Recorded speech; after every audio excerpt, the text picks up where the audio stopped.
رياض محرز أم محمد صلاح إذا كان عليك أن تختار؟ رياض محرز.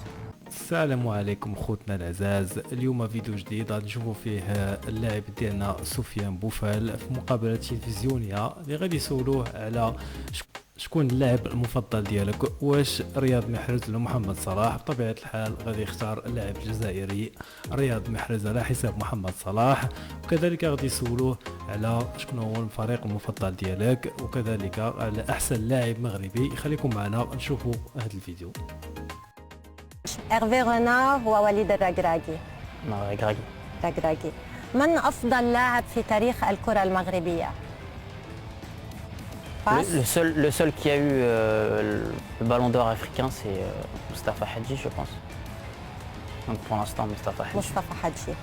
أفضل لاعب في تاريخ الكرة العربية، أفضل لاعب عربي في تاريخ الكرة العربية. Par rapport à ce qu'ils ont fait ces dernières années, je dirais Mohamed Salah ou Riyad Mahrez. رياض محرز.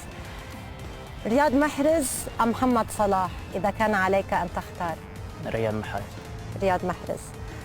أفضل لاعب في تاريخ الكرة الإفريقية؟ Georges Weah, c'est lui qui a eu le ballon d'or.